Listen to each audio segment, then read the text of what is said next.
Okay. My next guest is Pablo Muñoz. He is the managing director of Muñoz Company, an educational and leadership consulting organization. A first-generation high school graduate, Muñoz earned a bachelor's in psychology from Yale University and a master's in educational administration from Columbia University. He has 30 years of experience as a teacher and administrator and was a superintendent for 16 years. Muñoz was named one of the George Lucas Educational Foundation's Daring Dozen, a prestigious group working to reshape the future of education. He is the son of Luz and Pablo Muñoz, both from Aguada, Puerto Rico, and the proud father of two daughters, Cecilia and Sadie. Welcome to the podcast, Pablo. Dana, thank you for having me on your show. I'm really excited to have a conversation. Well, let's start off with the story I ask everybody. Tell me about a time when you were in the trenches and managed to crawl out. That's a very interesting question because my trench story is in a particular time. It's 2011, 2012. And I tell this story in my book, The Leader's Algorithm, in chapter 7, Leading with Resilience. But as far as the trench goes, I always feel like I have one foot in the trench and one foot outside of the trench because of my ongoing battle with anxiety and depression. But my trench story specifically happened in 2011, the fall of 2011. And I was a superintendent of schools in Elizabeth, New Jersey for the Elizabeth Public Schools. And what was happening at the time was, and this was happening for a few years now, was that there were two political camps. There was the Board of Education, who was my employer, and then there was the mayor and then the state senator for the district that represented Elizabeth. And they were battling for political power. And as you would have at Elizabeth, politics is blood sport, raw, bare knuckles, brass knuckle fighting. And at this particular time, there was a newspaper story written about certain employees and board members that triggered a major investigation of the district. And so you had employees and board members getting arrested and charged. And I struggle with anxiety and depression as it is. And then I just start swirling down. My anxiety is going through the roof, which triggers my depression. And I end up having another major depressive episode. I've had them through my life. And so I just kept on going to work and running the district, but I was in a major depressive episode, so I wasn't eating, I wasn't sleeping, I was ruminating all the time. I did lose a lot of weight, which is probably the only good thing that came out of it. Actually, there is a second piece, which is how the story ends. So eventually, at one point, it just becomes too much in June of 2012, and I call my therapist, my social worker, my psychotherapist, and I'm just crying. I think it's a Saturday or a Sunday, and she tells me to go to the hospital. And so I end up checking myself into inpatient care, and I was there for about 10 days, and it was the best thing that I've ever done in my whole life, because when you're in inpatient care, you actually see the psychiatrist every day. You have group sessions, individual sessions, and they can regulate your meds all day, every day they can adjust it, which doesn't happen in outpatient care, right? You only see them every 3 months or every 6 months, the psychiatrist. So from there, I went to intensive outpatient care. So I went there for, I don't remember, it was June and July. I ended leading into August. And I went about 3 days a week to group and individual counseling, and then getting my meds taken a look at. And then after that, I've been in outpatient care, where I see a psychiatrist every 3 months, and I see my psychotherapist, my social worker every 3 weeks. So that was my trench moment. I mean, I came out of it okay, because I've suffered from anxiety my whole life. I've had a bunch of depressive episodes throughout my life, usually relationship-based, not job stress-based. But I didn't have names for it, right? I didn't have a name for anxiety, and I was seeking help until I hit rock bottom, right? This part of my life and this part of my superintendency broke me. So that was my trench moment. I did come out of that because I got medical help and professional help. And I worked there through October 2013. Then I moved on to another district where the wars weren't as challenging, and I had better control of my anxiety and depression.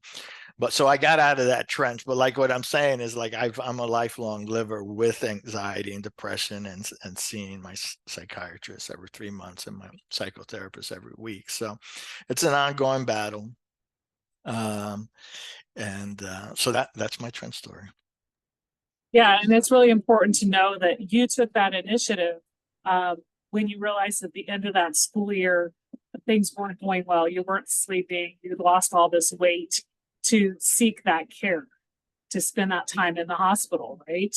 And that led you to be able to then come back and complete another year of superintendency, and then realize, moving on to a district that was less contentious was the right thing for you. Yeah, yeah, that is true. That is true. So I'm here to talk about the leader's algorithm, how personal theory of action transformed your life, work, and relationships. So you've highlighted this story. You talk about it in chapter 7, which is leading with resilience. So talk to me a little bit about what this chapter helps leaders with. You said the book is not so much an academic read. A lot of it is really stories from other leaders, and then systems, and how we can, really work within the system, even if it's not always the easiest. Yeah, the most academic chapter is chapter 1, when we talk about the concept of a personal theory of action, or a theory of action, which tends to be a little more academic. The rest of the book, and even in that chapter, it's very readable, which was my intent. I wanted to be something someone could pick up and really relate to. So chapters 2 through 8 are written in a way that I share leadership principles, and then I share stories from my personal and professional life, which are largely focused on my upbringing, baseball, and my education career, to illustrate those leadership principles. So it's not a very hard read, but hopefully it's one that can help the reader. As for chapter 7 and chapter 8, so chapter 8 is called Leading with Love. The book is deeply personal, but those 2 chapters are really, really personal. And chapter 7 is really personal. So I'll start with why I wrote that particular chapter. And it goes back to my intensive outpatient care. And we were meeting 3 days a week. And at one point they would show us a video. And I think it was like a morning TV show. Husband and wife were on there talking about a book the husband had written. And the husband was suffering from depression. And they asked him, "Why did you write this book?" And that's the essence of why I wrote this particular chapter. And he said, "I just want to do my part to help people that are struggling with depression, because, as I think we all know, your listeners know, if you break your arm, or you have an organ that's not working, or you have some other physical ailment, most people will empathize and sympathize with you and tell you to feel better. But if you share with them you have a mental illness, you're most likely going to get shamed, or they're going to think negative things about you, and don't realize that mental illness and physical illnesses are both illnesses that deserve to be treated, and the person suffering from it should be treated with a decent sense of humanity and care and empathy. But those suffering with mental illness don't always get that, and it's still kind of taboo, and people are often scared to talk about it. I'm a perfect example. I had not talked about it until I decided to write the book, right? I tried to keep it from people, although everybody could see the physical manifestation of my mental struggle. So this chapter was really raw and vulnerable for me. I cried a lot as I wrote this chapter, and also chapter 8. And I'm hoping, the book in its entirety is a book to help, an individual that reads it. But those reading this chapter, I hope it helps those that may know someone who's struggling with a mental illness, or they're struggling with a mental illness themselves. Quite frankly, when I was writing the book, there's a phase of the writing process towards the end where you can have what they call beta readers, people that kind of review the book almost at the final stage and get some feedback from some neutral parties. And so actually a few of them wrote back that this book may actually save someone's life. So I wanted to do my part to share what I struggled with, right? Because you pick up most superintendents or educational leadership books, whether they're written by a professor, an academic, or someone just telling their story. They don't always talk about their failures, right? So my book talks about successes and failures, and obviously it talks about my struggle with mental illness. But I end up using this chapter to talk about what happened as the lead up, and then I use the chapter to talk about 4 major concepts. So I use it to highlight the telephone number or the text of 988, which is the National Suicide and Crisis Hotline. And I suggest that people, call it if you're in crisis before you get to me, where you get broken, right?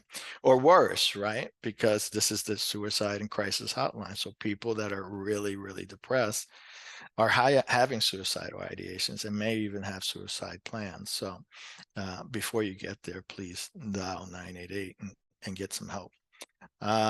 The other 3 parts of the book, that chapter, I talk about staying centered, and I talk about the circles of influence and circles of concern from the 7 Habits of Highly Effective People. I talk about creating a balance between home and work and trusting your team. And then I talk about leveraging the support of your advocates and mentors. So that's the essence of that chapter. Yeah, I think there's a lot in there, like you said. You lead in with that story, the importance of readers who need to seek mental health support to do so. And then, like you said, some of these pieces, like the 7 habits of highly effective leaders, which ties into John Maxwell. So I checked out your website, and you have a lot of books written by John Maxwell that are highlighted on your website. So how has his teaching and his coursework been influential on your leadership? Well, that's a great question, because I am a Maxwell Leadership Certified Team member, which makes me a coach, teacher, trainer, and speaker using John Maxwell's content. John Maxwell, for those that don't know him, is the world's best leadership expert. He's written over 30 million books on leadership, and he has podcasts, and he has Minute with Maxwell, where you can get an email each day and get a leadership lesson. But it's not something that generally, at least from my graduate school, that you read. Now, I teach graduate school now, so I always try to include a piece of John Maxwell's works in my classes, especially when they give me classes on leadership to teach. And the great thing about John's writings are they're very easy to read. And when I was writing my book, they asked me, who out there would you like to emulate? And he was one of my examples. The other example was James Patterson. They both write in a way that gets you to turn the page, but they use words and concepts that makes it easy enough for people to understand. So John just basically teaches different leadership lessons, whether it's leadership, teamwork, equipping, which means helping others grow and train. And he takes a leadership lesson, declares it, and then he shares stories from all over the world, which he has been collecting impacting throughout his whole life. So sometimes it's a business example, sometimes it's a public government example, a church example, or just a general people example, or he reads a lot of research, so sometimes he pulls research. But his writings are voluminous. I think I've read over 40 of his books. And it had a big impact on me. I didn't know who he was until 2006. I had just completed the Broad Academy. And as a parting gift for graduating that program, you got a certificate, and then you got like a stack full of books. And one of the books was his most famous book, which is the 21 Irrefutable Laws of Leadership. And eventually I would read it and fall in love with his writings. And he's got great books. I mean, I think if you're going to read one book on leadership, I would suggest his book, The 5 Levels of Leadership. It's very clear. It gives you a leadership model. It's 5 levels of how to lead, and it talks about each level. And so if you're looking for how, if you're starting out, or even if you are an administrator and you just want to learn about leadership and just want to pick up one book, because he has so many, that book will give you a sense of how he writes, which I just described, but it'll also point out that he sees leadership as influence, nothing more and nothing less, but then he sees it as 5 levels. And actually those 5 levels are all, you start at level 1 with each person that you meet, right? It's not that you are at any particular level at all times. You are always moving up and down that 5 levels with each person or each team that you're working with. So I would recommend to your audience, if you're really looking for some really good leadership guidance and really good leadership books, and books that kind of you'll remember, right? But the reason you remember is because he tells such interesting stories. And then you walk away remembering the story. And then as you remember the story, you remember the leadership principle. Yeah, and in all the podcast episodes I've done, I don't think anybody's mentioned John Maxwell. And like you said, I kind of discovered him around the same time, around 2006. I have a few of his books as well. And I think even when I was doing the principal licensure program, we had one of his books on the reading, required reading. And those are tried and true leadership books. It's good to sometimes read books for leadership that are outside of the educational realm as well. And like you said, tried and true, just to learn kind of these aspects of leadership. I talk a little bit about that in my book. I tell the reader to read wide and deep, right? Don't just read educational leadership books. Don't just read teaching and learning books. They're important if you're in the educational leadership role, or if you're aspiring to be an educational leader. But the wisdom that you can get from reading a work of fiction, or reading a book in the science genre, or I've read a lot of business management, business leadership books. And so you have to kind of think through the content and say, okay, how do I translate this content to my setting? But you'll be amazed where you pick up solutions, right? So if you kind of just stay focused in one cylinder of educational leadership or teaching and learning, you're going to miss out on all the opportunities and all the lessons that you can learn from reading wide and deep in other genres and fiction and nonfiction that really could impact the way you lead. Because ultimately, if you're leading, it's really about interpersonal relationships with your team and your staff, and how you influence them. And quite frankly, my undergraduate degree in psychology, if I were to tell someone, after reading leadership books, what would be the next best pieces of works to read, would probably be human psychology books, because leading people is really trying to understand how you get them to follow you and get them to execute. And each individual person has a different way of getting them to be effective. And the more you know about humans and humanity, especially the psychology of them, would probably help you be an effective leader. Definitely. That's a good point to make. So you're also a podcaster. You host the podcast Latino Leaders. So you interview pre-K through 12 current and aspiring school administrators who are Latino. And what are some of the things that you've learned about podcasting since launching the podcast? And when does the podcast drop? And who are some of the people that you're currently interviewing or that you have plans to interview? So I stumbled into becoming a podcast host and producer. And I say I'm a podcast host and producer because I do actually host the Latino Leaders podcast, and the format is an interview format. So I generally am interviewing one Latina or Latino public education leader that is from the pre-K to grade 12 space. But I say I'm also a producer because I do it all from nuts, from beginning to end, right? From learning how to be a podcaster, learning how to edit, learning how to record, managing the hosting website, and then reaching out to potential guests, asking them to come on board. And before we got on, I was writing a guest guide for one of my future guests that I will record on June 27th.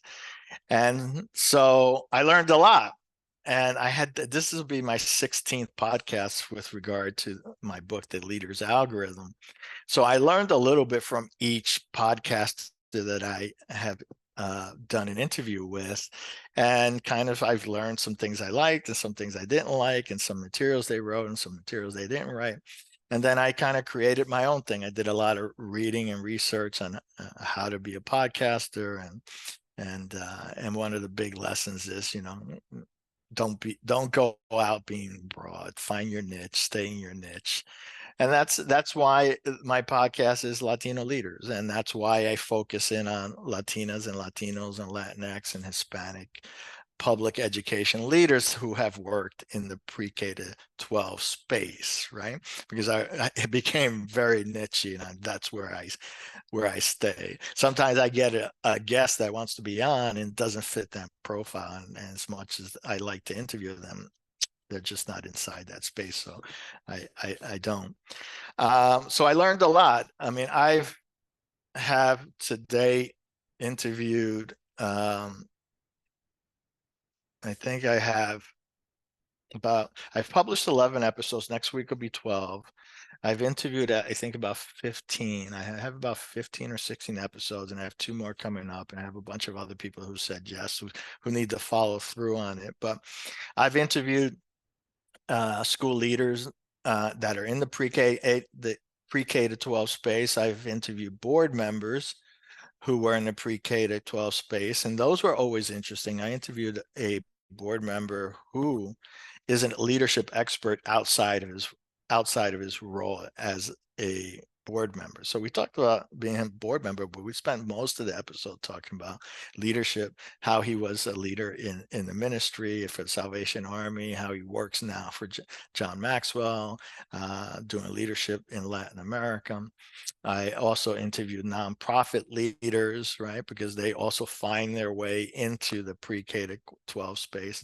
So, my guests have to be in that space at one point or another, but we don't just talk about their leadership in that space. They often have other lives that display their leadership skills. So my job is to interview them. I try to structure it around their accomplishments and their experiences. And then my job as the host is really to tease out all the leadership lessons that come from those accomplishments and those experiences. Yeah, and I like how you said you want to also hear from those people who might have worked previously in the K-12 space or might have worked in other spaces leading up to the K-12 space. So bringing in that wide variety of knowledge, maybe from outside of education as well. So yeah, definitely a place to hear some new releases with Latinx leaders. I'll insert the link to your podcast in the show notes. I wanted to jump back into, you had written an article for Yale back in 2021, which was basically what launched you writing your book. So the article was called Leadership Requires a Personal Theory of Action. So when you wrote this article, how did it kind of turn into the book and into what you're currently working with? Yeah, so I wrote that article. So I was planning to retire from the superintendency, and I did on April 1st of 2021. And so I ended up writing that article around December of 2020, and then the Yale School of Management published it at the end of January of 2021. And the reason that article came to be was I had reached out to the Broad Center because I was one of their alumni, and I was telling them that I was retiring, I was transitioning to something else. So they had suggested one way to get your name out there is to write something. So I ended up writing that article. And during Christmas break, I was kind of thinking about that article because I had already handed it in. And I said, well, you know what? This could become, the backbone for a book. And I've had board members, and I have this college professor from Columbia who was tracking me and writing about me as for his work. And we discussed about writing a book. And I said, oh, here you go. Well, maybe I should write a book.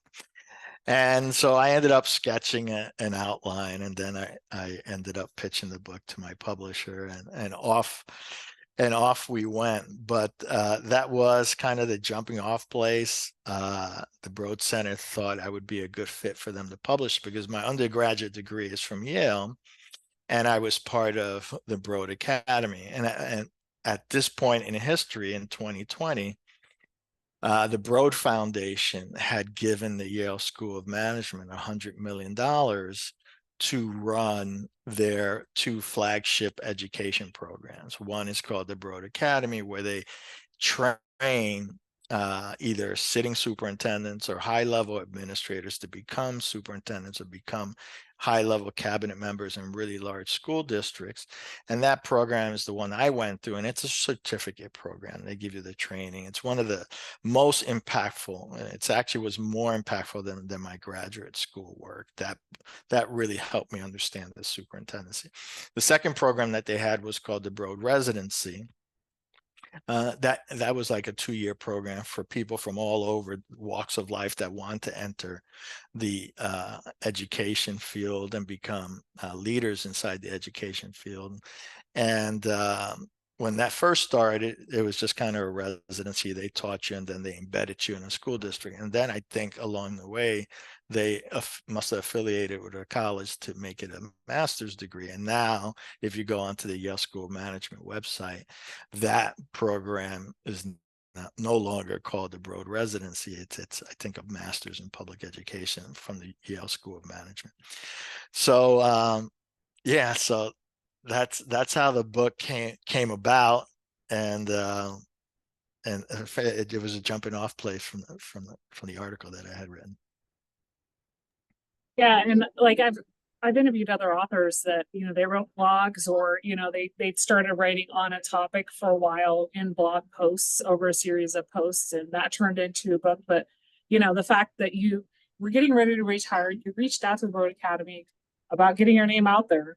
They suggested to write the article, and then it all turned into a book. So, and now this is a year after the book's published that we're recording this, and you're still going strong on talking about the book. So it's really turned into, something that's a positive outcome for leaders, like the stories that you share in the book.